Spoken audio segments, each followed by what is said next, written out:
Welcome to another Zoom interview. And today we have Sarah Handley-Cousin joining us from New York.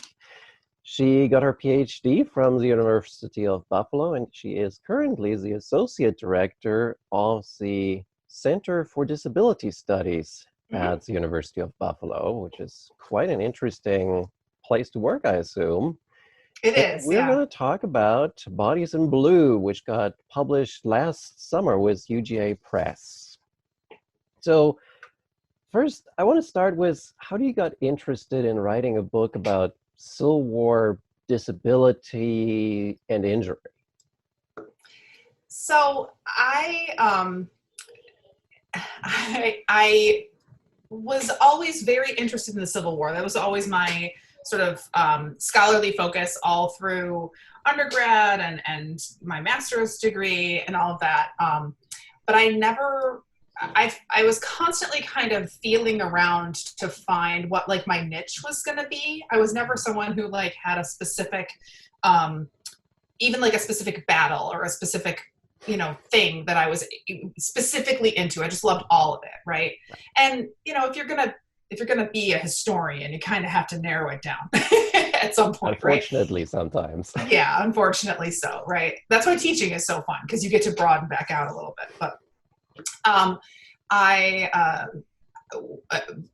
initially my way of narrowing that focus was by looking at gender. I was always very interested in masculinity, so that became sort of the through thread in all the projects that I did, as my undergraduate thesis, my master's thesis, all kind of on very different topics, but always sort of focused on masculinity. But when I was starting my dissertation, or starting to think about my dissertation early in my doctoral work, I just happened to have to fill a breadth requirement. Oh. And so it forced me to take a class that I otherwise, normally wouldn't have thought of taking, And I happened to take a class on the history of medicine. And the person that I took it with is a disability historian. And so it was very obviously focused on the history of medicine, but it also introduced me to disability history. And it had been a while since I had taken a class that was so eye-opening, right? I had never taken a history of medicine class before. I'd never even heard of disability history. I didn't know, and I think that's common for a lot of people. It's still fairly new, and a lot of schools, don't offer undergraduate classes on the history of medicine. So it was very new to me, and I just bought in hook, line, and sinker. I was just absolutely fascinated, and I thought, okay, there's got to be something that I can do that can bring these two things together. And so that's how I decided that whatever I was going to do in my dissertation, it was going to somehow bring together Civil War history with history of medicine and history of disability. And, there was still a lot of steps from that point, but that's how I first arrived at kind of marrying those two disciplines together. That's just fascinating. This one class you take, and it's just, Yeah. this is how I started. Absolutely. It's so many of us, I think, took that one class that just like changed everything about how we thought about history or what we thought we were going to do as historians, right? I completely agree. So let's turn to Bodies in Blues then, and let's start with what you're arguing with. Ed. What is the big point of the book? Well, I think that the major point that I hope people take away from the book is that disability and the history of the body at war is not something that is separate from the history of the war, right? I think a lot of times we think about, the story of disabled soldiers and veterans as somehow coming after the war, right? As like that's kind of its own thing. It's not connected to the war itself. And what I really set out to do was to show how the history of disability, of the disabilities that soldiers and veterans experienced, that begins, the problem that poses begins as soon as the war begins, right? And we start having attempts to figure out what are we going to do with these people? How are we even going to conceive of these people, right? Mm-hmm. What kinds of rhetorical problems do they pose, right? How are we going to try to adapt the way that we think about disability in a civilian sense to these guys, Mm-hmm. right? And so I really set out to show how intertwined and complicated that is. And of course, one of the other things that I set out to do was just to kind of broaden our idea of what Civil War disability actually is Mm-hmm. and what it means and how it affected people. I think too often we have a very simplistic idea Mm-hmm. of disability as meaning simply not able, Yeah. right? Like it's just, that's it, you're done. And I was very inspired early in my dissertation phase by the debates that were happening over dark history versus light history. And often disability history got kind of lumped into this dark category. Mm-hmm. And I found myself thinking, that's too simple of a way of thinking about disability, because it automatically sort of puts disability into the category of something that is awful and terrible Mm-hmm. and ruins your life. And I think that's not a great way of thinking about disability. It's certainly not a nuanced way of thinking about disability. And it is stigmatizing even in our, the time that we live in, right? So I think at the very core of it, those were the things that I was setting out to do, was just to demonstrate how much more nuanced and how much more intertwined with the actual war Mm-hmm. this issue really was. Right. And it's really interesting because you mentioned that this is not just a story about the post-war period, because Mm-hmm. obviously we have all the veterans that then kind of have to readjust, but it's a wartime story. And Yeah. what really struck me when I was going through your first chapters there was this creation of the Veteran Reserve Corps. And Yeah. in part, I'm kind of curious, why did they create this? What was the goal of this unit, or as you point out, units? Really? Yeah, right. It ends up being, it ends up consisting of two different battalions, right? First battalion Mm-hmm. and second battalion. So it is technically like two units. That's such an interesting question. Why did they set out to create this unit in the first place? Is actually, in a way, sort of simple, and in a way, kind of complicated, which is the story that I tell Right. in the first chapter. Because on its face, the simplest way of explaining why they created it was because there was a looming manpower shortage, and the Union Army was really concerned, the War Department was really concerned about the fact that they felt like the Army was shrinking, right? It's founded in the spring of 1863, and it's at this moment when they're finding other ways to expand the ranks, right? This is when the draft is implemented. It's when the USCT is first created. So they're trying to find different ways to make sure that the Army is staying as strong as possible, right? And right around the same time, there's this kind of conversation about, well, if we're finding these other ways of bringing people into the Army, one of the unsolved problems, or one of the problems that people aren't even paying attention to, is the fact that we're just discharging people, right? Like, or if they're wounded, and by we're just discharging people, I mean, when someone is wounded or sick, we just like, okay, bye, and we discharge them, right?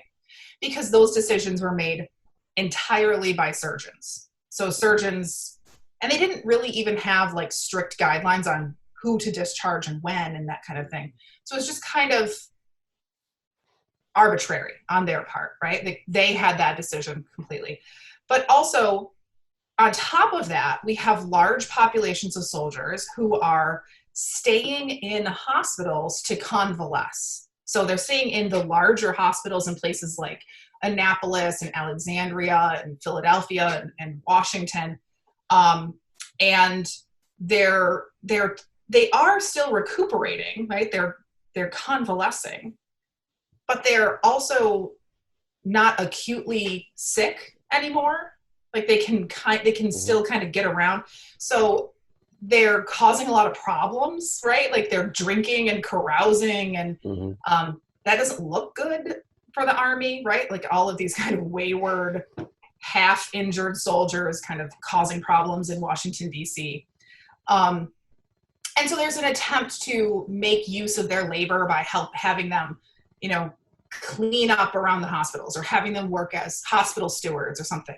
But even that causes some concern because they're too good at that work, if that makes sense, right? They're kind of concerned that if they have them do this work that is very gendered, right? It's kind of women's work. It's also racialized. It's work that contraband and Black men and women are doing around hospitals, that's kind of sapping the masculine energy of these soldiers, right? That they're kind of too good at it and it's ruining them. And so the what is initially called the Invalid Corps, it's initially named the Invalid Corps, is an attempt to solve all of those problems. We can keep people in the Army. We can keep them busy instead of convalescing in Washington. And we can continue to benefit from their labor, right? We can keep them doing those things that need to be done, which means that we can free up men that are healthy for field duty, right? So it's like solving a series of problems. Instead of having healthy, able-bodied, quote-unquote, able-bodied men guarding prisons, for instance, now we can have the Invalid Corps do that because that's something that they are capable of doing, but they're not capable of hard marching and frontline service, right? So that's one justification for it. The War Department, however, you see this in conversations in the OR of, I think it's the Provost Marshal, James Fry, is writing about this at one point, saying, okay, it has this practical reason, but it also has this cultural reason. Maybe cultural isn't even quite the right word, but almost like a figurative reason for it, right? Which is that he says something to the effect of, we know that disability equals dependency. Like once you are disabled, we know that means that, especially for men, that's a bad thing because men are supposed to be providers. They're supposed to take care of the people in their life. And now, because they're disabled, they're going to become dependent on people rather than being the independent men that we expect them to be. And if we discharge these disabled men, they're just going to become kind of emasculated charity cases. So this is going to give them something to do, something to be proud of. Now, what he doesn't say is that he's not really going to give them a choice, right? Like they didn't really, unless they were an amputee, you just got sent to the Invalid Corps, transferred without your opinion going into it at all. And then you were kind of told, see, this is helping you, right? Which is kind of funny. Amputees had the choice. They could say their sacrifice was significant enough that they could say yes or no. And many of them do say yes, but yeah, so it has that kind of reasoning behind it. And then if you dig even one layer deeper, it becomes clear that as long as they kept those men in the Invalid Corps and didn't discharge them, they weren't paying pensions. I was going to ask how much of an economic kind of factor plays into this too, where you don't have to hire potentially a worker with salary because you already have the soldier on payroll versus obviously also the pension that you don't have to pay yet. Right. And so the pensions are, of course, promised to these soldiers after 1862. And so there's another very practical reason for this, which is that if we release them, we have to pay them a pension. If we keep them, yes, we're going to be paying them, but we're going to be extracting labor in exchange for that. So there's a number of reasons why the Invalid Corps gets created in the first place. It seems very capitalistic there in this kind of, in the thinking of, well, let's extract as much labor as we can out of them as long as we can. Yes, yeah, exactly. And you also mentioned that amputees got a choice, and this is sort of like the other point that I kind of wondered about. Of obviously, I can see what if you have just a small injury on your body and you didn't have an Mhm. amputation, you could work as a teamster or you could work in the Mhm. hospital. But what would a amputee do, especially if they had like lower limb, like a leg amputation? Yeah, I mean, they have these guys doing a wide variety of stuff. They are clerking, they're Mm, working in, as you mentioned, or I should say, as I mentioned before, there's two battalions that they split them up into. So mhm, first battalion is men who are more physically able. mhm, And they kind of split that by saying that they're capable of bearing arms. So they could carry a rifle, mhm, and so those guys sometimes actually do get into scrapes. Like they are used in the response to the draft riots in New York City. They get into a little scuffle outside of Washington D.C. I think in 1864. yeah, the But first then, few. yeah, exactly Mhm, right. But then Second Battalion kind of fills in all of the sort of the other things that you need to have done to keep the army running smoothly, but that doesn't involve, ditch digging or fighting on the front lines, right? So they're doing a lot of like, I don't know, kind of like what we would think of as white collar type mhm, jobs. They're doing a yeah, lot of clerking, um, those hospital stewards, mhm. all sorts of different things. Almost like you want to think of like the Spielberg's Lincoln movie and be like, maybe all the guys in that telegraph office should have been in some Yeah, form injured instead of looking like healthy individuals. right, exactly. Yeah. So, and that's kind of how they're thinking too, is like, Yeah. why use someone who is capable of shouldering arms and marching Hmm. Yeah. to, write out paperwork when we can have this guy who, he's missing a lower limb and so he's going to need to sit, but he can write. Yeah. Exactly. Yeah. Uh, it and it sort of leads over to the other question that I came up with that obviously if you have a leg missing, you're injured. But you also have so many other stories and conversations in the book of the invisible injury or Yeah. the kind of conversation among the soldiers, officers, doctors.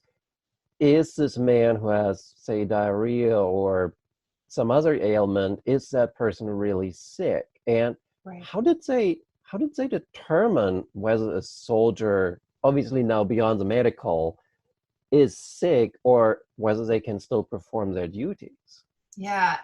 That was one of the things that, I found most interesting as I set out to do this, was that I really wanted to look beyond amputations. I came into the field at a moment where, lots of people were writing about specifically amputation, which is good, and, Hmm. and was very necessary, and some really incredible work came out of that. Megan Kate Nelson wrote about this in Ruined Nation, Brian Craig Hmm. Miller and Empty Sleeves. And I don't know, maybe it was contrarian of me or something, but I was like, what about everybody else, right? Hmm. Not everybody was an amputee. Right. And the, the short answer to your question is they never really came up with a good system for this because it's very, very difficult. It's very difficult Yeah. today, Yeah. right? Um, non-visible disabilities and ailments are still very difficult to prove. And so Yeah.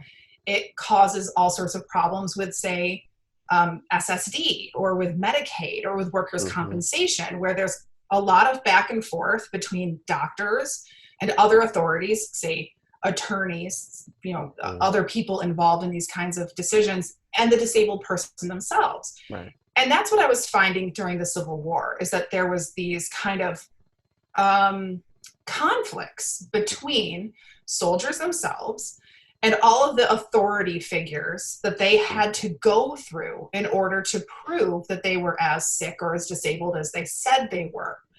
And often those authorities were not inclined to believe them Right. for a variety of reasons, right? Because a lot of times they thought, well, you're malingering. You Hmm. just don't want to fight. You're just a coward. You're not a good man, right? Masculinity played into Yeah. this a lot.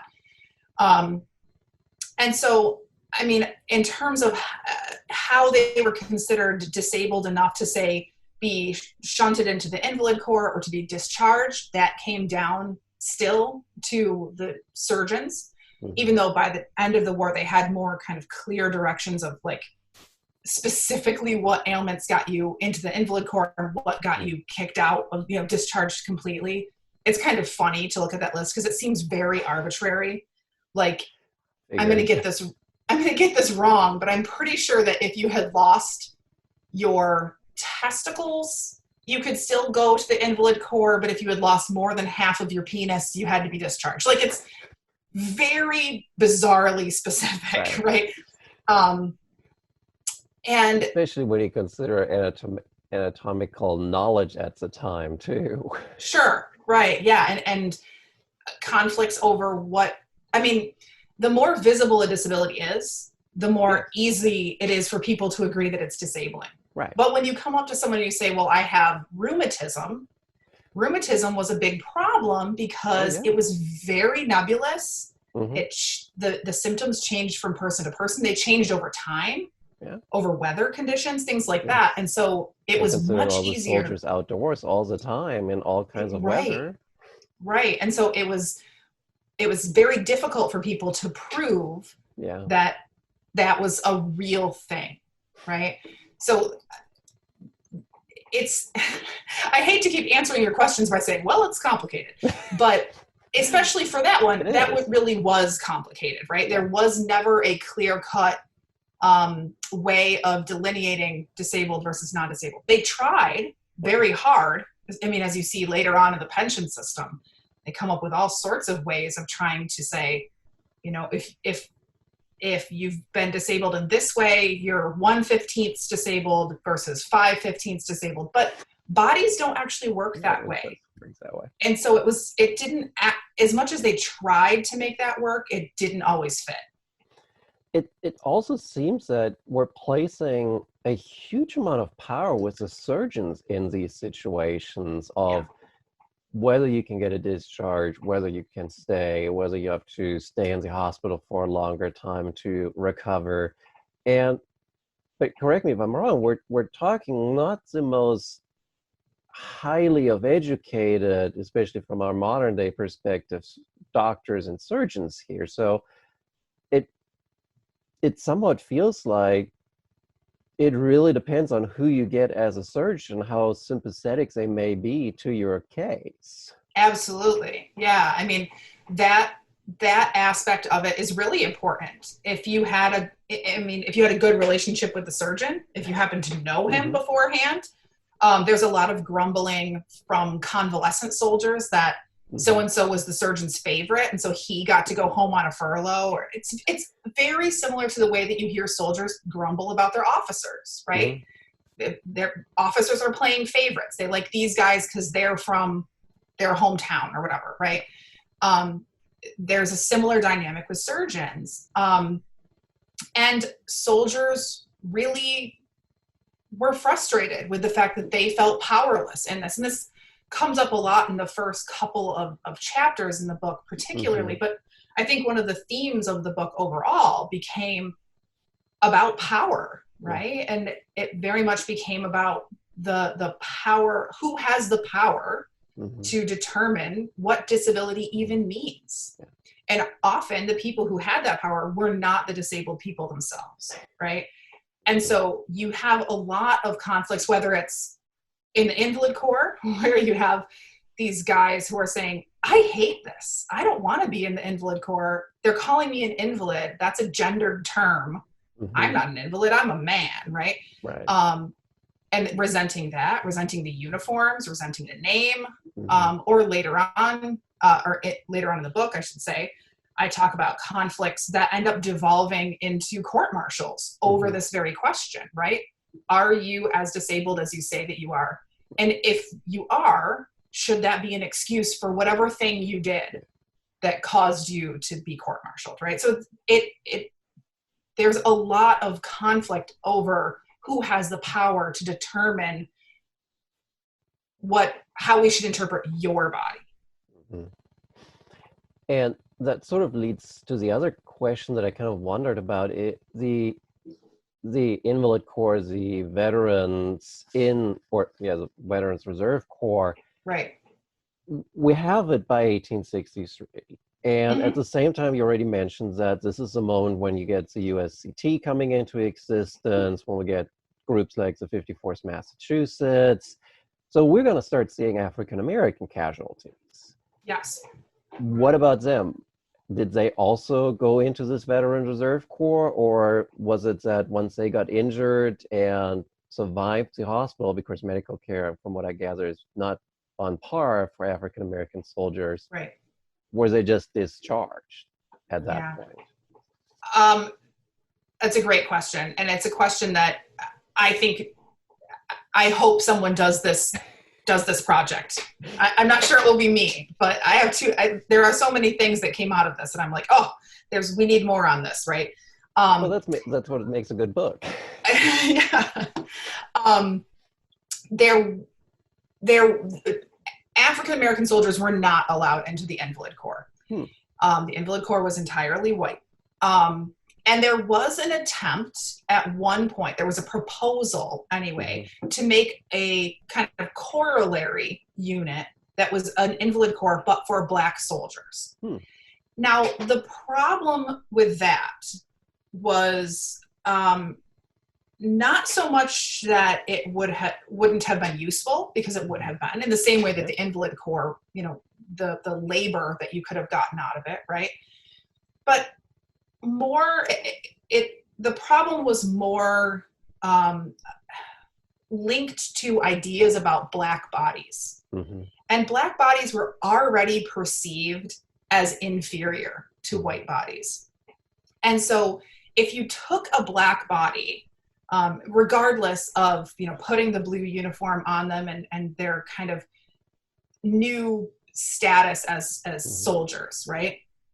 That could only do so much. They still were not kind of physically the same as white soldiers in the minds of surgeons. I mean, this was very common medical theory, right? Was that Black bodies were more prone to sickness, they were more prone to injury. And part of this comes from the institution of slavery, where disability and Blackness are very much linked, because the most visible disabled bodies in the 19th century world were Black bodies, right? Because of the brutality of slavery.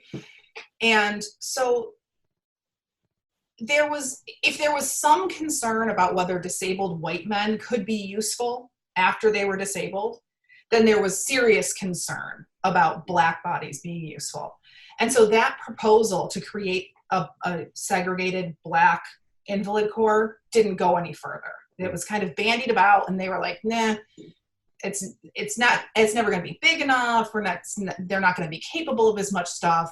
And then one of the other things that I found really fascinating, and I really relied on the work of Kelly Mazurek here, on Black prison guards, was that there was a complete disconnect between the way that various different forms of labor were understood as kind of appropriate to different groups. So for instance, for Black soldiers to be prison guards, they often had to be some of the best Black soldiers. That was something that it was almost like a mark of honor, right? That they were so good, they were so trustworthy, they were so capable that they could be entrusted with prison guard duty, right? But disabled white men who are literally being called sort of invalid, right, are also capable of this. So they're on two different complete, levels, right? Yeah. So if these guys are they're so good, they've gotten to this really great status to be prison guards. If they are on par with the invalid white men and then they're injured, right, they're no longer capable. Right. So I think there's a lot more work there. I would love to see that. Hopefully someone's out there working on it, but I found I was just able to kind of scratch the surface there, and I look forward to seeing that next project on that. It definitely is somewhat paradoxical when you think of like how you eventually have combat African-American units fighting at things like the Crater or Fort Pillow, and then you have this other situation that, oh, once you get injured, you're not really a man anymore. Yeah, It, well, that's the Civil War era in many ways, unfortunately for certainly. us. Yeah, and the prevailing ideas of disability and what Yeah, disability meant for you in terms of your role in society and what you're capable of, right? Like, and yeah, that's a belief that they have about white men, yeah. that a disabled white man is really not capable of very much anymore. So if Sure. they already believe that about black bodies, it puts them in an even worse No. position. And Yeah. this plays out too in pensions. Mm-hmm. Black soldiers have a much harder time getting Mm-hmm. pensions because their bodies are already understood as inferior. And so sometimes when they come and they say, well, I'm disabled because of this war wound, the pension bureau says, nah, I think actually Maybe. you're disabled because you're black, you know? Yeah. Yeah. And so then their case is, thrown Sure. out, or they're given pensioned at a very low rate or something along those lines. Sure. Yeah, let's hold off on pensions for a moment because Yeah, I do sorry. want to talk about it a little bit later too. The other part that really was fascinating, and I, I really want an answer on it in part two, if you have it, was when you talked about the Army Medical Museum. And your book Hmm. wasn't the first time I encountered it, but it every time strikes me as so fascinating of how you have Yeah, all these surgeons sending specimens there, of kind of like studying the body, studying injury. And you have this beautiful story to start. I think it's chapter 2 or 3, hmm, where the soldier comes and wants to see a body part, and then it's like, well, that's my leg. Please, I want that back. yeah, And in part, it's kind of like, did he get it back? And how? Who owns the body parts that are yeah, with the Army Medical Museum? yeah. The army, the government. Um, I wish that I had more on that story. I desperately looked. Believe me, I tried to figure out who this guy was. You know, I don't even think that it specifies what limb it is Mm, that was missed, or that was being displayed at the museum. I just, that story just leaped out at me. it does. I think it's in Brinton's memoirs, right, or something along Hmm. those lines. Um, I have no idea whether he got his limb back. I am going to guess no. Yeah. I have come across other stories of soldiers coming in and finding their limbs, whether they're apocryphal or not, I'm not Mm, sure, because it makes for a good story, right? right. But whether or not anyone actually lobbied the museum hard Mm, in order to get their limb back, like in a letter writing campaign, I was never able to find any mm, evidence of that. So that's why this story just kind of really stood out to me, yeah. especially because it, as you point out, it really encapsulates this idea of power, right? Hmm. Who owns the soldier's body? Yeah. And essentially it comes down to the army does, the government does. And that's what this, the curator in the story says, did you sign an enlistment for 3 years or the war? And he's like, yeah. And he's like, well, your body belongs to the US government until that enlistment Hmm. expires. So your limb is mine, right? It Yeah. lives here, it doesn't belong to you. And I just found that concept Hmm. so wild, right?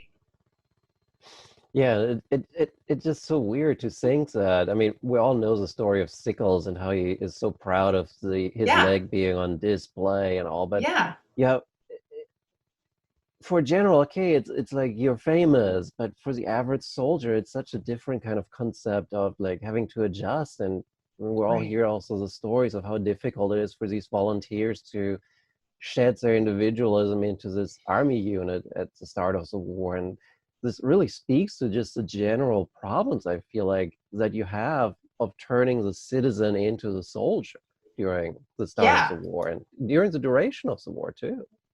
yeah, certainly. And I think one of the things that stood out to me too was how much it complicated something that I think we've gotten really comfortable with. I think the book came out in 2007 or 2009, Drew Gilpin Faust's book on death in the Civil Hmm. War, right?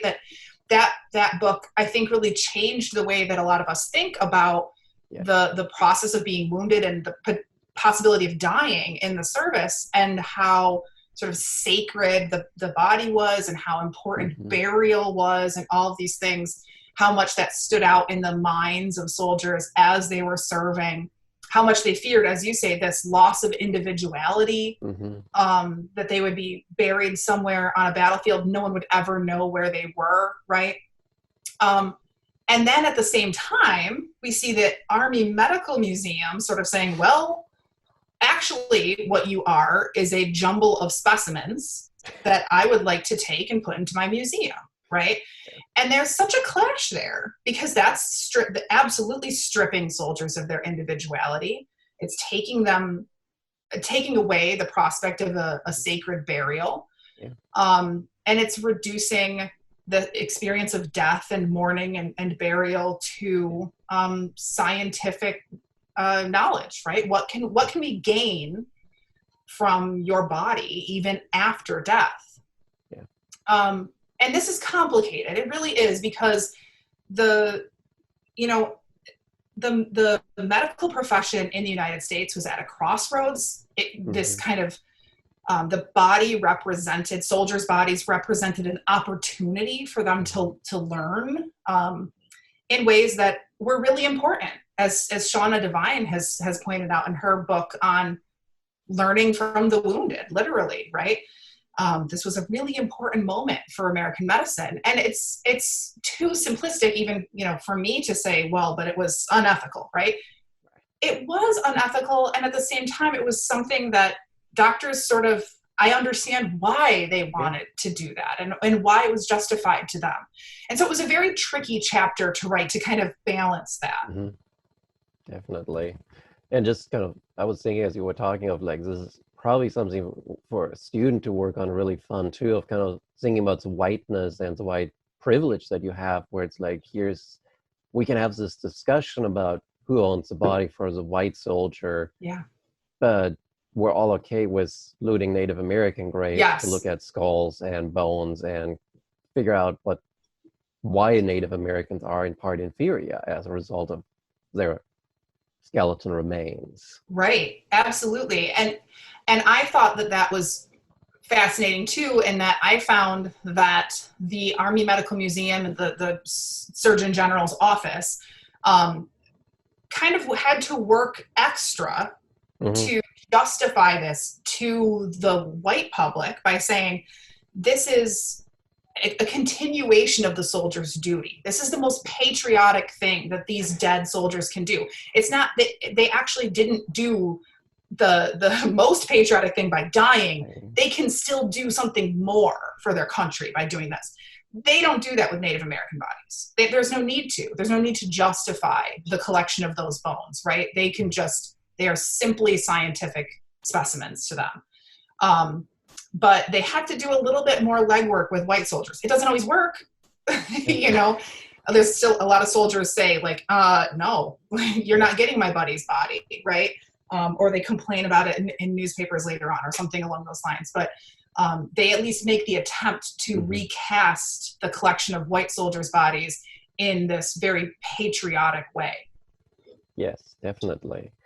But you're also kind of talking there about this kind of conversation after the war, of kind of the dependencies that are playing into it, the kind of change in attitudes that is going, and kind of the patriotic duty, right? Of like, the dead is the highest achievement that you can get, and wounded is sort of like, well, who are you now that the war is slowly coming to an end? And let's transition that over a little bit to the pension aspect, because one of the, again, these kind of paradox, I love these in history, when you kind of get to this moment where it's like, we're wanting to create this pension, or we want to keep you on the payroll in the Veterans Reserve Corps, because we don't want you to be dependent out there.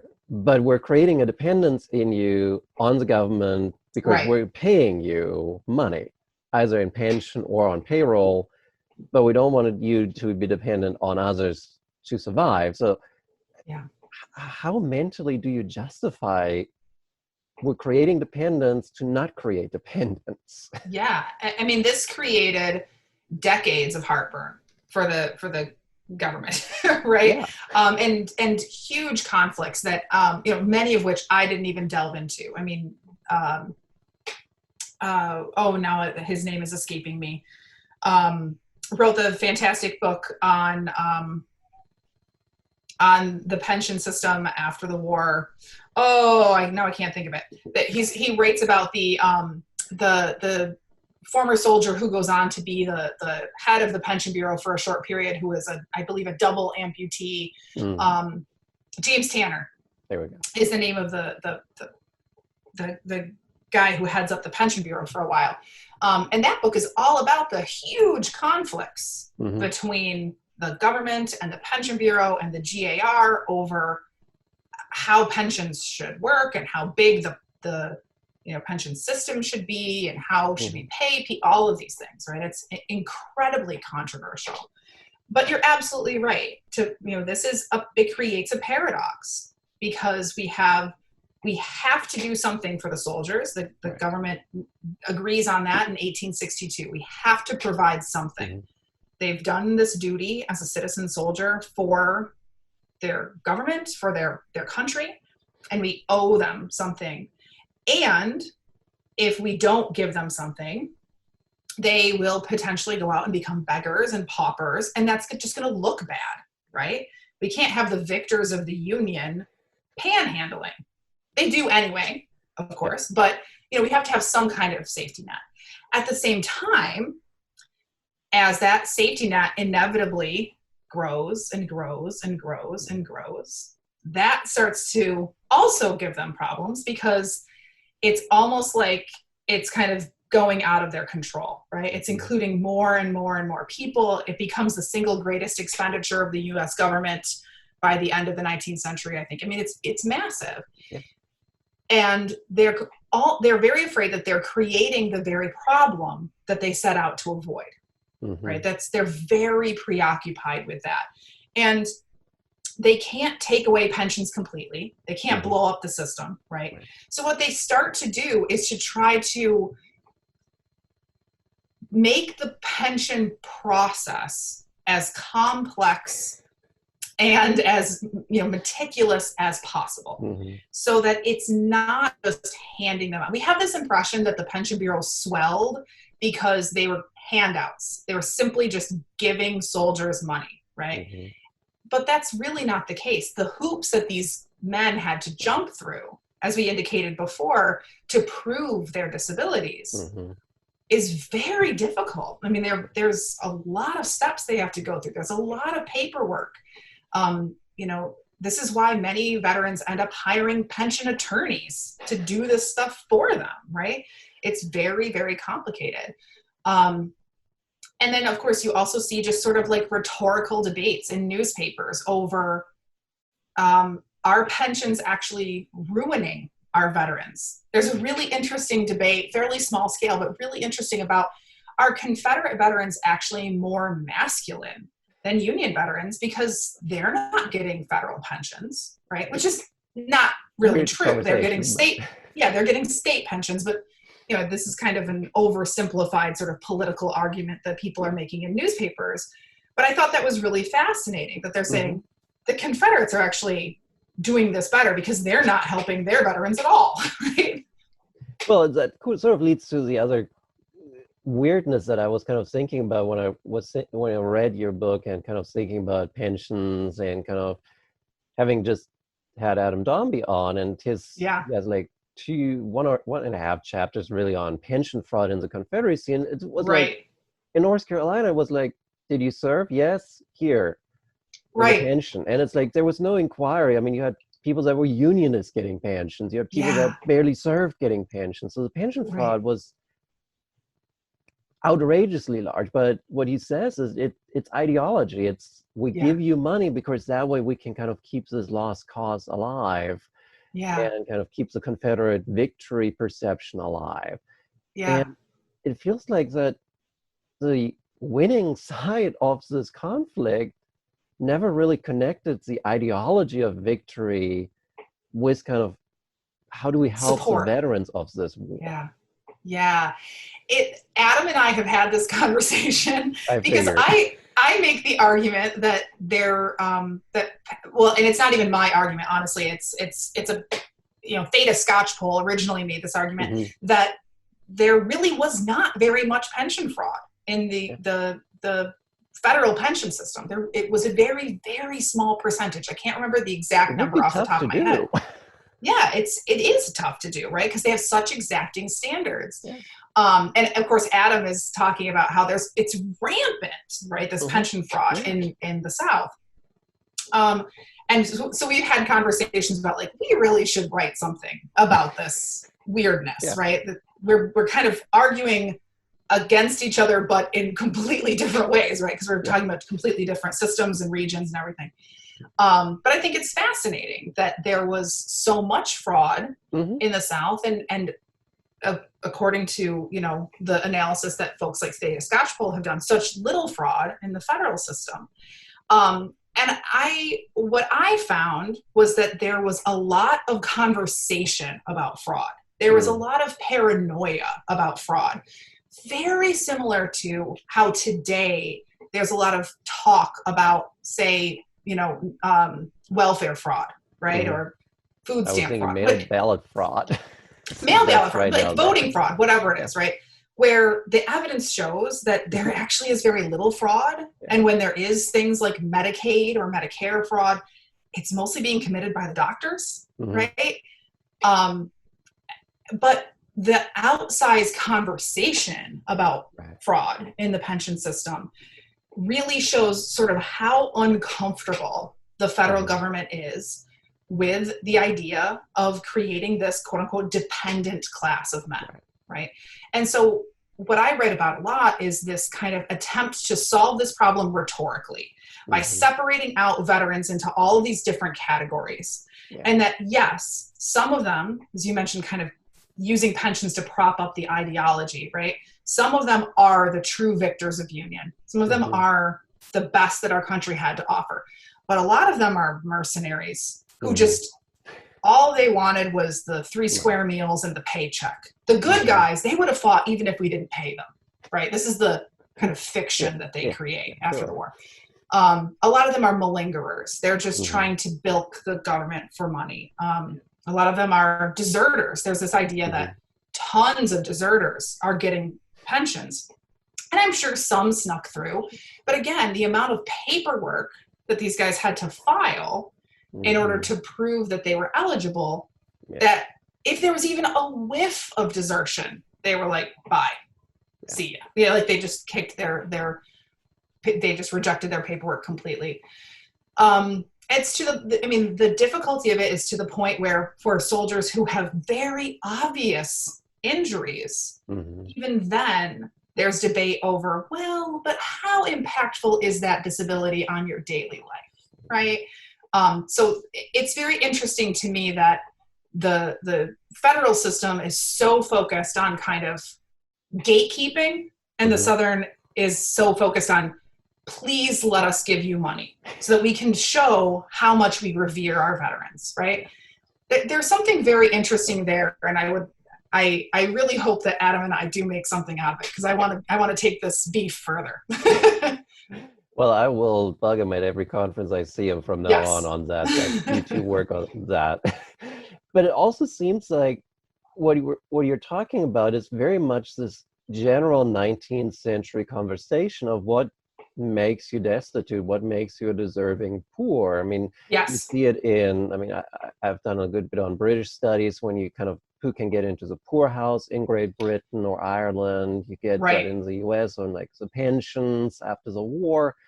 And it feels like this is just another aspect of this larger conversation of who deserves money, who is destitute enough that we should help them, and what's the role of the state in that, right? Yeah. Oh, absolutely. Yeah. And I mean, ideally, according to the federal government anyway, and the Democratic Party certainly, during the Gilded Age, is that the best men, the most the veterans who would be most deserving of praise wouldn't even dream of taking a pension, because they did it out of a sense of duty, their desire to be good citizen soldiers. And if that's the ideal, then that means anyone who takes a pension is in some way violating the ideal of the citizen soldier, which is a very, very fascinating and very strange. Yes. Right? Because these guys did do their duty and they gave of themselves bodily to the cause. And now we're saying, well, continue to suffer to prove your love of country, right? Well, it probably speaks also, just kind of thinking as you're talking about, this is the first time in a war that the United States actually does pensions, where it's like, you didn't do that for a Revolutionary War, War of 1812, like the veterans of the Mexican War only get pensions, I want to say 1880s, late 1880s, 1890s. So it's like, this is a completely new phenomenon. There is a small pension system for Revolutionary War veterans, but it's quite small, and much of it is focused not on cash but on land, right? And kind of thanking veterans by saying, here, here's your free land for you. Yeah, here's your chunk of land to start your farm or something. I mean, I think there are some cash ones, but it is nowhere near the expansive system that comes after the Civil War. And you're absolutely right. They are kind of figuring this out as they go, which is why after World War I, we don't see this system, because there's a lot of fear of the people of, who have come of age, maybe their fathers were Civil War veterans, who then look at that, what they see as a grotesquely overblown, system that's creating big government and bloat and all this stuff. And they say, veterans are a problem. We need them. We need soldiers to go fight and die for us. But when they come back, they pose a problem because they're going to suck the government dry. That's how they perceive this. And so they create a completely different system after World War I that avoids cash payments. And they'll give you all sorts of things, but they're not going to give you cash. They'll give you job training. They'll give you physical rehab. They'll pay for some of your medical treatment, but they're not going to pay you. And that's kind of informed our veteran care throughout the 20th century, is focused on services rather than on cash payments. Yeah. Which is when you look at modern day veterans and our revering socially awesome, it's a really new phenomenon when you think about it in that context. Right. Yeah. Even after the Civil War, despite a lot of the rhetoric about, what we owe to our veterans and how they are the greatest, the greatest generation sort of idea, right? Even despite that rhetoric, there's still a lot of fear around veterans, concern that they're going to be violent, they're going to be criminals, that they're somehow ruined. So it's another paradox of how we think about veterans. And today, I think there's a certain element of that. Today, I think it's more that we really like the rhetoric that surrounds veterans, but we don't really like actually caring for them. Right. Yes, exactly. Let's kind of look at one example that you have in the book, and I mentioned as we corresponded to set this up that Joshua Lawrence Chamberlain kind of Gettysburg got me started on the American Civil War, and sort of like that was one of the characters besides Winfield Scott Hancock that really kind of attracted the young boy at the time in me as like, oh, this is fun, this is interesting, I want to learn more about it.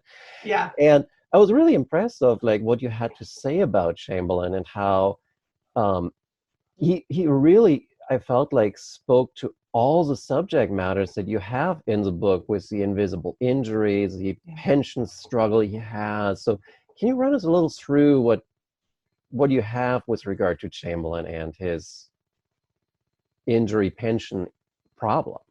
Yeah. It's so interesting that you say that Chamberlain and Gettysburg and Hancock were what kind of pulled you in when you were young, because it's very true for me as well. My dad, my dad dragged me to every battlefield he could when I was a kid, but Gettysburg was always his favorite, and he had me read The Killer Angels, and we watched Gettysburg, and in his honor, we continue to watch Gettysburg every anniversary of the battle. So I watch it every year. I split it out. So it's first day, second day, third day. Not the extended cut. I'm not sure it's the extended cut, but it still takes 3 days. And my kids are like, oh my God, not again. But was true for me as well. Chamberlain always, I mean, he's such an interesting character. Yes. He's a compelling character, and so he Hmm. pulls people in, I think. And to an extent that when I came up with kind of the idea of studying him for initially my dissertation, I was actually concerned that people would think that I was kind of a dilettante, that I was Mm. just, oh, you're just a Chamberlain fangirl, like, which, like, fair, but but also, I thought, I don't know, maybe there's something there. And so the way that I came to Chamberlain, in a scholarly sense, was that I was really interested in this issue that you mentioned before of visibility and invisibility Hmm. and disabilities. And I was trying to think, who could I look at? Who's one kind of iconic person that I could look at who I know was injured, but who Hmm. didn't suffer an amputation? Yeah. Um, and Chamberlain was the first person that came to mind, only because I remembered that as an undergraduate on a battlefield tour that I took while I was a student at Gettysburg, one of our tour guides, Mm. we must have been at Petersburg, but I don't remember clearly, telling us about his wound and how devastating it had been. Mm.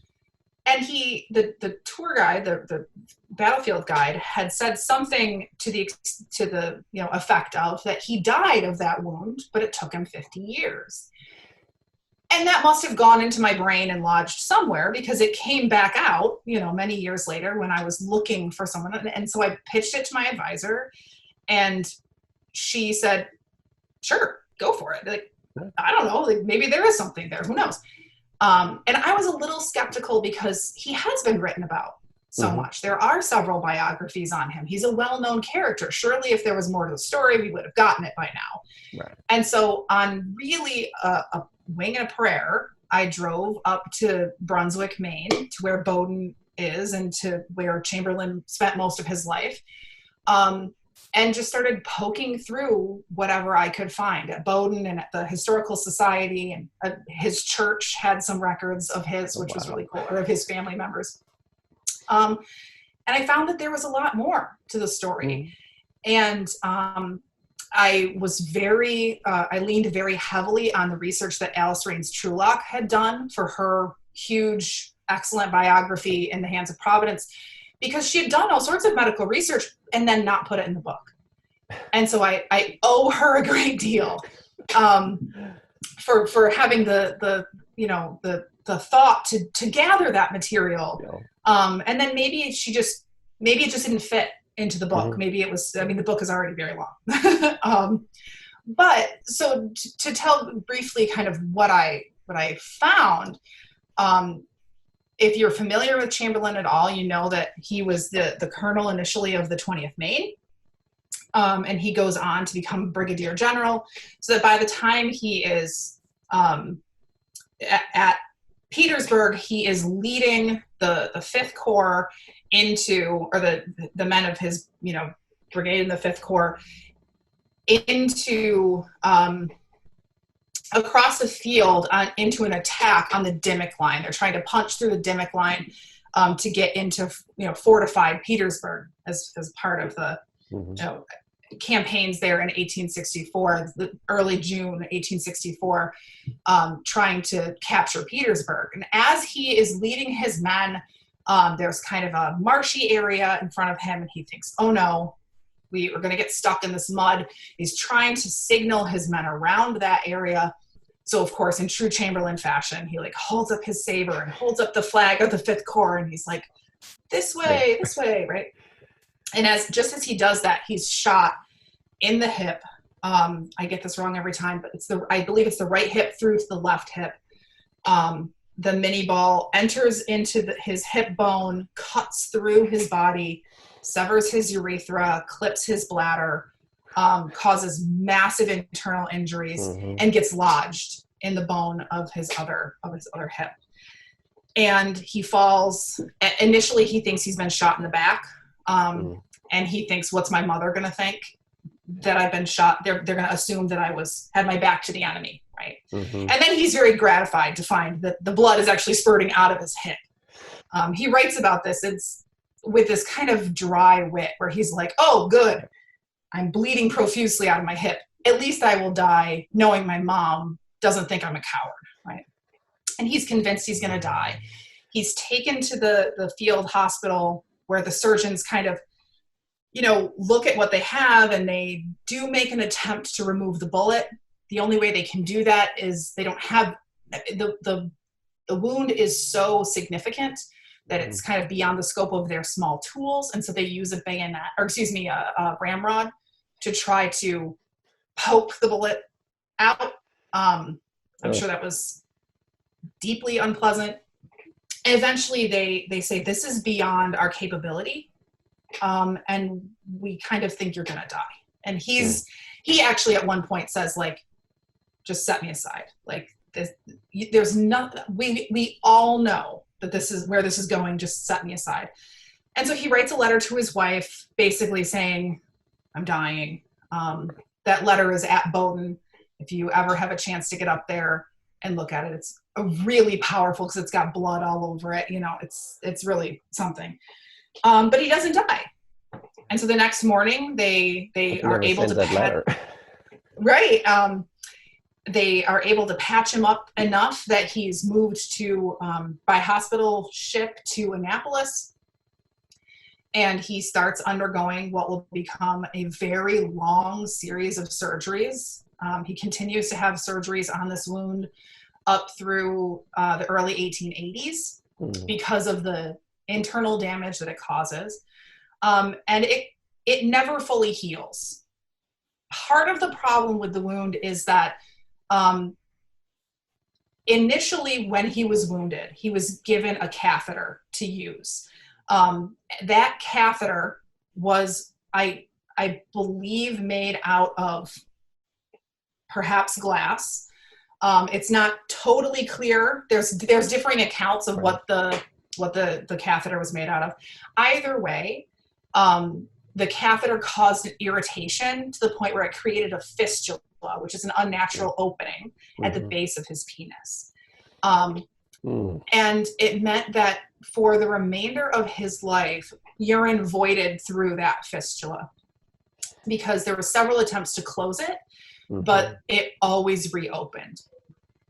And so by the time he gets to 1893, he's examined by a surgeon he's requesting an increase in his pension. And that surgeon's report kind of is a really interesting window into the long-lasting effects of that wound, because it tells us that his penis has atrophied. It's non-functioning. His testicles are constantly inflamed. He's getting testicular infections and bladder infections because of this open fistula, just leaves him susceptible to infections all the time. And considering we don't have things like antibiotics, exactly, it's going to be ugly going through those kinds of infections. Right, and because we don't have antibiotics, those infections often become systemic. Yeah. So they start off in his, groin, and then they kind of become a full-blown infection, and he almost dies a couple of times because of that. And then, of course, because of the bullet wound, he has injuries to his hips. He can't sit very well for long periods. He can't walk for long periods. I mean, he's in rough shape. But what's fascinating about Chamberlain, as you mentioned, is that if you know anything about Chamberlain, he keeps going, right? He is back in the 5th Corps, ready to go into action by, I think he says that it's within 5 months. I think I calculated it and said that it was 6 months, but he's back, right? He's at Five Forks. He's at Appomattox, of course, the passing of the armies. He's present at the end of the war. And then once he leaves the army, he goes on to be the president of Maine, the president of Bowdoin. He's the governor of Maine. So he sort of defies all of the things that we think we know about disabled veterans, right? And that he's ostensibly very successful after the war. At the same time, he is constantly grappling with the after effects of this wound. And it has it radiates out in myriad ways in his life, right? It's sometimes difficult for him to keep a job. Like, for instance, when he's the president of Bowdoin, he does have to resign in the 1880s, early 1880s, because he has to undergo another surgery. And his surgeon says, you have to have the surgery now. You've put it off for too long. You're trying to work too hard, which is making you sicker. And once you have the surgery, the period of recuperation is going to be so long that you're not going to be able to work. So he has to resign. He has to move a couple of times to be close to his surgeons. It impacts his ability to support his family. It impacts his marriage.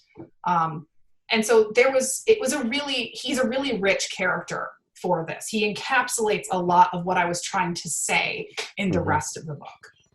Yeah, and that's why I felt like he was just so fascinating, as that Exhibit A sort of here is in one person everything that the book tries to do. Yeah. Illustrated to you. And I mean, just thinking of like 40 years of going through with that kind of an injury. And yeah, I mean, sometimes you do have these kind of cynical kind of moments or morbid moments where you're like, well, the bullet finally hits its target. And that's sort of what you have with Chamberlain, that eventually that bullet did find its target. It just took a lot longer than for many others. Right, exactly. And again, that's what in many ways sets Chamberlain apart, and that for many other people who had those kinds of internal, less visible disabilities or injuries, it didn't take as long for them to die. Yeah. And so they weren't able to do all of the many things that make Chamberlain stand out, right? Like become a politician or whatever. Like I think of Henry Barnum, who I also talk about in that Chamberlain chapter, who was shot through the body, and that the bullet wound through his abdomen is kept open and draining for the rest of his life with that rope that goes through it. That was an interesting picture. Yes, I was just going to say, even if you've not heard the name Henry Barnum, you've probably seen this picture if you're a Civil War person at some point. And he dies, I think in the late 1889 or 1887 or something. Because of the same reason Chamberlain dies. He dies of a systemic infection. Yeah. It just takes Chamberlain 50 years instead of 20 or 30 years to have that final infection, right? Yeah. Which again is pretty remarkable. Yeah. But yeah, I mean, you're absolutely right that Chamberlain somehow came to kind of encapsulate everything I was trying to say in the book. It was actually the first thing that I wrote. It ends up kind of in the middle of the book, which I think is funny, but it was the first thing that I wrote. And it was the first thing that kind of showed me that there was something there, that I was on to something. And so it ended up, even though it ended up in the middle of the book, it ended up kind of informing the way that I looked at or approached the other subjects. Sure. Let's take it a little bit into the modern, because one of the things that we have seen in recent years a little bit more is kind of like that interaction of like, how do we deal with these kind of medical issues? And I think you mentioned in the introduction, and I kind of mentioned it also as we kind of communicated, kind of setting this up, we had this, I think it was PBS that made Mercy Street, and as kind of a TV show, so about a hospital during the Civil War. So it's this, it's not the moment of the heroic fighting that you get in like Gettysburg or Gods and Generals or these other movies, or it's not the political narratives that Spielberg does with Lincoln. It's this nit-gritty community that has a hospital in town, the doctors acting here. I mean, I have to admit, one of the most fascinating, I haven't seen all of it, but one of the most fascinating aspects in it was that amputation scene of like, you usually see just, oh, the doctor breaks out the saw and starts moving it and the limb goes off. And here was this, I think it was like 10-minute drawn out of like going through the book of like, how do you do it? Right. In part, kind of, what did you think about it, having done more on the medical? And was there moments where you felt like there could have been done more, even considering the invisible injuries, the kind of potentially alcoholism that doctors and patients suffer from, the kind of recuperation that soldiers go through. Yeah. I really enjoyed Mercy Street. I mean, I'm also just kind of like a Civil War dork, so like I was like, yes, PBS series on a Civil War hospital, and it's got Ted from How I Met Your Mother. Like, this is amazing, right? And a romantic subplot. I mean, give me a break. It's like everything I've ever dreamed of. Yeah, it really was. And so I was sad to see it go after just 2 seasons. I would have loved to see where they went from there. In many ways, the show was very impressive. They did work with historians, like, for instance, Jim Downs, they worked with a great deal to make sure that the stories that they were telling were rooted in reality, right? They were rooted in things that actually happened. For instance, there's a very powerful scene. I think it's the first episode of the 2nd season. I only know that because I think I just showed it to my students recently. I don't have every episode memorized, I promise. Where it shows a Black woman from the North coming down to work as a nurse. And the first thing that she notices is the contraband camp, where there's a smallpox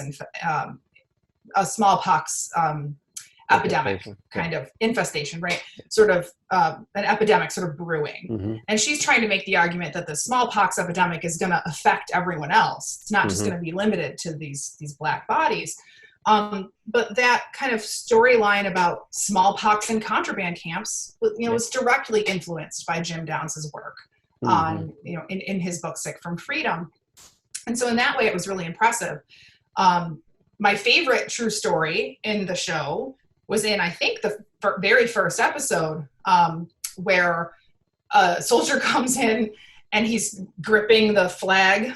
I think it was an American flag. He's like gripping it, and they're trying to get it out of his hands, and he won't let go of it, and they're trying to figure out why. It turns out he's literally glued to the flag with his own blood. And I said, oh, for Pete's sake. I mean, give me a break. This is ridiculous. This is like, is that possible, right? Extreme symbolism, right? And I think Megan Kate Nelson on Twitter actually said, like, cause of death, extreme symbolism, which I just have never let go of. I thought that was so brilliant. And then the Civil War Medicine Museum chimed in and said, oh no, that's a real story. Like, they got that from their archives. And so in that way, they worked very hard to make it as realistic as they could. Where I had a problem with Mercy Street, and it's the kind of problem that historians find with anything that's pop culture related, right? It's our job to problematize things. Yeah. And so while I really enjoyed the show, something that I found very striking was that it recreated the narrative that we have in many histories of medicine, that the history of disability was in some ways created to fix, right? The overarching narrative of traditional histories of medicine is that doctors are heroes, they're saviors, they're here to fix the problem. And you are the problem, right? You, injured person, pose the problem. And now the hero is going to come in and they're going to fix you up and they're going to send you on your way. Right? And so we have a story of heroes. Now, granted, they worked to try to create the anti-hero by making the surgeon a morphine addict or something, opium addict. And so they do try to undo that in a certain extent. But what it did was it reduced the patients to problems to be solved. And that was something that I worked very hard in my book to try to undo, was by trying to take the patient perspective rather than the surgeon perspective. The surgeon is always going to be the authority figure, the figure of power, right? And I found that the show kind of replicated that problematic narrative. Now, how it would have done it differently to tell the story, to make it a compelling television show, I'm not totally sure. I mean, it's the same thing that, say, MASH does, right? It's difficult to undo that storyline if you want it to be set in a hospital, right? You can't have every patient be the new narrator of the episode. It's just too complicated. But I found that really fascinating because it, in some ways, encapsulated the way that we've told the story of Civil War disability up to this point. And what I'm trying to undo in my book is by trying to center the patient and center the disabled person and their experience, their feelings, whatever, and decenter the power figures, right? So that's kind of ended up being my take on Mercy Street, even though I still really enjoyed it. Well, yeah, and I think it's a great thing to have because it offers us the different perspectives that we don't have to every time show a battle scene from a movie. Absolutely. Other ways to now communicate the different aspects of the Civil War. I mean, I personally actually did that when I finally got to teach the American Civil War as a upper level class. I was like, no, I'm not talking about battles. There's too much other great stuff there. Yeah, we need to do one or two little things. We need to talk about campaigns, but there's politics, there's the West, there's African-American stories, contraband stories, there's the medical side, all of it that just makes it so much more fascinating. Yeah, and in that sense, Mercy Street was a really important addition to Civil War pop culture because it is so dominated with a particular military story, right? It's still telling a military story. They're all military surgeons, but it doesn't fit into what most people who are interested in the Civil War think of as the military story, right? They think of boxes on a battlefield, moving around. You know, I always think of the animated map, the old animated map at Gettysburg where the little lights would flash, you know. That's how we think about the military history of the war. And this was trying to tell a new military history of the war, which I thought was really important. Well, this is not going to go into the interview, but where you mentioned that, I had the opportunity, and 3 or 4 years ago, I visited Eric Campbell at the Cedar Creek Belle Grove National Historical Park. And he was at Gettysburg for a long time. And he was so proud because they got rid of that electric map at Gettysburg when they got the new museum. But he got himself one for Cedar Creek because he was like, it's so much better to illustrate movement of troops. And he was so proud of that. Yeah. I know it's so tricky because, you know, we criticize that kind of thing, but at the same time, it is, you know, when you're trying to convey the troop movement and that, like, you have to have those kinds of tools. I have big feelings about military history. Well, I think most of us do, right? Yeah. All right, last two.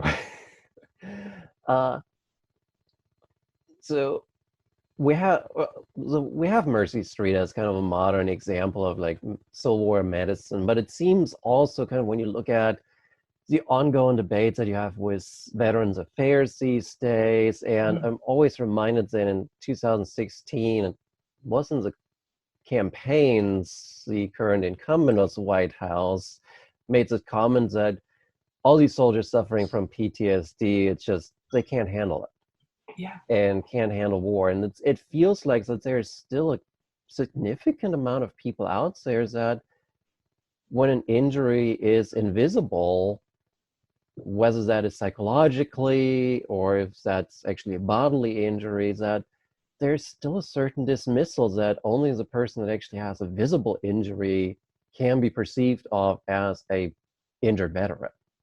Absolutely. Yeah. I mean, even more recently, just over the winter, the president made a comment about traumatic brain injuries. Yes. And kind of dismissed them as being just headaches, right? Yeah.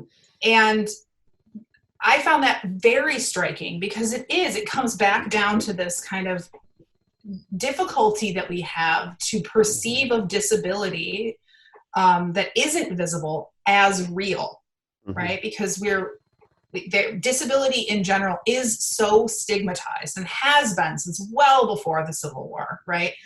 That we are kind of, we've come to terms with accepting disability that we can easily understand. And usually that means disabilities that are visible. But even now, there's, you know, we still really struggle with disabilities that are invisible. I mean, every time I go someplace to talk about this, someone tells me a story about themselves or someone that they knew who parked in a handicap spot and put up their handicap tag and walked into the store and had someone say like, well, you can't use that because you're walking, right? Yeah. Because we believe that if you are truly disabled, then you can't walk, or you can't see, or you can't hear, or, you know, whatever it is. It should be obvious and apparent. Yeah, it has to be readily apparent to us. And by us, I mean non-disabled people, right? Like non-disabled people are the ones who have these assumptions. And we often are quick to use those assumptions to strip disabled people of both their power in determining whether, you know, identifying themselves as disabled or not. We say, well, no, you don't actually have the authority to make that decision. It's the doctor, it's the judge, it's whoever. It's the government in terms of support, right? But also in stripping them of benefits. This is a story that I tell all the time, so he is aware that I tell this wherever I go. But my husband is a workers' compensation attorney, and he every single day works to take away benefits from people who have been hurt at work, because he defends the businesses, the corporations. And I promise he's not like a Batman villain. I always make him sound like he's like evil or something, but it just happens. It's a very strange circumstance that this is disability historian married the, you know, workers' comp. Makes for great villain. Conversations. It does. It makes for very good additions to talks. I'll say that. That's true. And, you know, he tells me stories all the time about how, you know, workers' comp relies on the exact same systems that were used in the pension system, right? That things like surveillance. Somebody claims that they're disabled. Well, they will have someone surveil them and take video of them loading mulch into the back of their van at Home Depot and say, not actually disabled. And I think you have that great story of the guy that goes home and walks, even though he's like disabled, or tries to claim disability in the book, which was fascinating to see. Right. Yeah. How the you know, Pension Bureau actually sent out people to follow him, special investigators, right?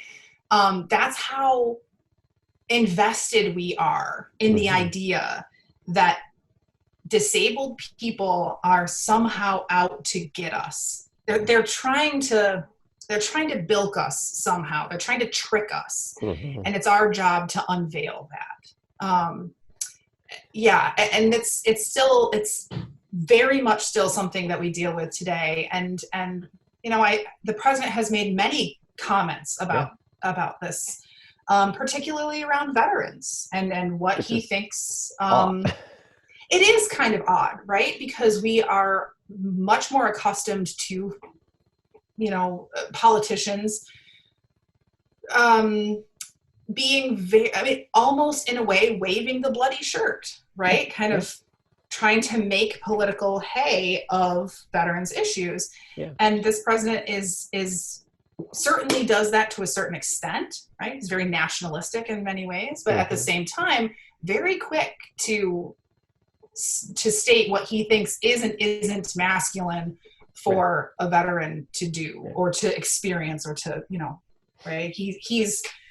I find him very similar to Grover Cleveland in some ways. Thinking where he mentions that, where you had these pension bills that Cleveland these private personal pension bills that Cleveland vetoed. I think it was like 5 or 6 that you mentioned in the book. And I go, today that's just unthinkable that you would have somebody so publicly take pensions away from a veteran, but here with Cleveland, it just happened. Cleveland he made no bones about his hatred of the pension system and his belief that he was, as president, I mean, he has the power of the veto, right? You can't argue that. And that he could use it to adjudicate which veterans deserved pensions and which ones didn't, right? And that was his right, and he was not going to apologize for it, which was just kind of Cleveland in general, right? Like he was an unapologetic man. But I think that it's a fascinating comparison, not to say that they're exactly the same or anything, but that, I mean, Cleveland was a man who bought his way out of Civil War service with a substitute, did not serve. We know, of course, that, Donald Trump also did not serve in Vietnam, not saying that he had to, but, but he didn't. And both feel very comfortable telling people who did serve in wars how they should behave afterwards, right? And what it really means to be an appropriately masculine veteran of the United States. And I find that really interesting. Yeah, and it's not a comparison that you usually hear or think about, because I mean, the Guild Age presidents are people we're not really singing about in general, and can't even name them. But here's sort of like, this is a different comparison where it's like, yes, it makes a lot of sense right now to make a comparison maybe Trump Hoover, but Cleveland, considering there also was an economic downturn during his presidency. Certainly. So this may actually be, for future scholars, something worth looking at. Yeah. And it makes for an interesting counter narrative here in Buffalo, because Grover Cleveland is proud son of Buffalo. So people here are like, I'm not so sure. Yeah. Well, to close then, I always like to ask authors, so where are they headed now? So what you have Bodies in Blue out, and you already mentioned that you and Domby have kind of an ongoing conversation about something, but what is sort of the next project you're envisioning to do? Yeah, no pressure, right? It can be 20 years in the future. Good, because it might be, especially at this rate, with it being very difficult to do any research, right? Tell me. But I have, there was initially, when I was still in the dissertation phase, there was a 6th chapter that was focused on sort of a concept that I was conceiving of as social wounds, that there was something happening in the immediate aftermath of the war, and maybe carrying through to maybe 1890 or so, where there was a lot of concern about veterans coming home and who they were socially, or how they were going to behave when they got home. And Brian Jordan talks about this in his book on veterans, this kind of fear that veterans had been ruined by the war in sort of social ways, right? That they were dangerous, that they were more violent, that they couldn't reintegrate, that there was something different about them.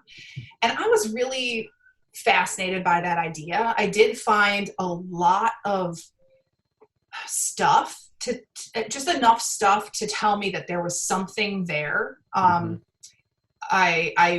chapter, I ended up, it became one of those chapters where you're just like jamming interesting things that you found that don't actually go together at all. But I was like, I have to put this in somewhere. Miscellaneous collection.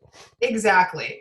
And so I had a section on murder, where veterans had committed murder, much of it domestic violence related. You would be the question, did they get off as a crime of passion? Right. I mean, there was a lot of stories of veterans committing murder, actually, particularly killing their wives, which there's something there, right? Yeah. There's a lot of stories of suicides that I had in that chapter. There was, I wrote about tramping, about veterans who became tramps and rode the rails, and, the panics that people had about the tramp armies kind of taking over the United States, and what was that about, and whether or not there was a crime wave after the Civil War. And there's kind of a debate, a historiographical debate about whether or not that crime wave actually existed. But anyway, that's sort of what I'm looking at right now. Is what I'd like to look at is veterans and crime after the Civil War.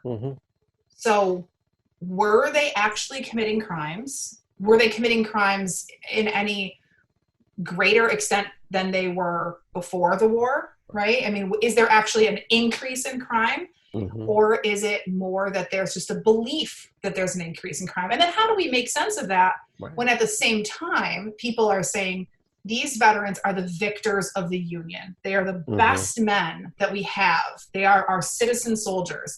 And at the same time saying, actually, they are a bunch of bloodthirsty murderers who are coming to get us, right? Yeah. What How is does that the hero about? turn villain all of a sudden?